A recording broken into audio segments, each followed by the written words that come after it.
Le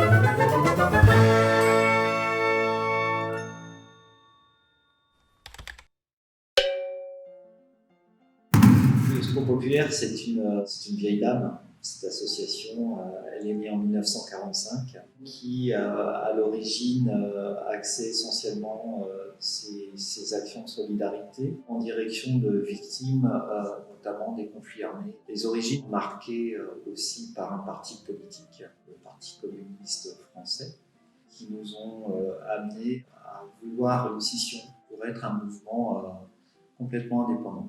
C'est un mouvement de bénévoles issus de toute la société civile autour d'un seul objectif, d'agir sur les conséquences de la pauvreté ici en France, mais aussi dans le monde. Dans les particularités effectivement affirmées de l'association aussi, c'est cette volonté de rester financièrement indépendant, de ne pas dépendre forcément des deniers publics, ce qui nous permet de faire ce qu'on veut lorsqu'on le veut. La misère, la pauvreté, l'exclusion, elle change, elle évolue aussi selon les décennies. Ce qui nous amène à être, nous, Secours populaire, en permanence en adaptation avec ce qui se passe autour de nous. Localement, nous avons eu la chance d'étoffer ce réseau bénévole, ce qui nous permet d'accompagner les personnes en difficulté sur tout un tas de domaines de la vie, tout ce qui répond aux besoins vitaux. Mais c'est aussi d'accompagner les personnes vers l'accès aux droits.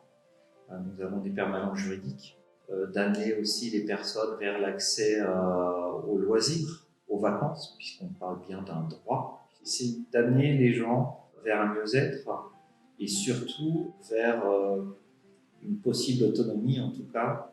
Notre finalité, c'est vraiment de sortir quelqu'un de la tête de l'eau et pourquoi pas venir nous rejoindre en tant que bénévole et constituer cette chaîne de solidarité qui aujourd'hui qui est nécessaire entre nous. Toute personne aidée lui est demandé de contribuer sous différentes formes. Dans toutes les aides qu'on peut apporter au quotidien dans nos permanences d'accueil, systématiquement, il est demandé une contribution financière symbolique en fonction de ses moyens, bien sûr.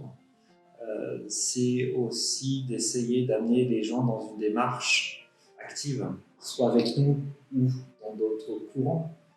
Chacun peut avoir, bien sûr, sa place et doit trouver sa place au Secours populaire. On a vu de belles histoires se créer, tant pour la personne que pour nous-mêmes aussi, Secours populaire. Localement, et c'est peut-être une des spécificités, on a un réseau associatif relativement large, grand, et qui se connaît avec une approche bienveillante. Nous n'avons ni l'exclusivité de la solidarité, ni la prétention de pouvoir répondre à tout. Donc bien évidemment, on peut penser aux associations similaires aux nôtres, donc alimentaires, esthétiques, etc., mais c'est beaucoup plus large. Puisqu'on touche à des domaines, comme je vous l'ai dit, de la vie quotidienne. Ça peut toucher aussi des violences conjugales, ça peut toucher le droit d'asile, et tout ce maillage, on le connaît et on se côtoie, on se connaît, on se rencontre et on essaie de voir ce qu'on peut créer ensemble aussi comme synergie. Nous n'avons pas été épargnés, tant par le réseau lui-même, de bénévoles qui a été affaibli assez rapidement, mais qui pour autant a rebondi immédiatement aussi avec quelque chose qu'on n'attendait pas.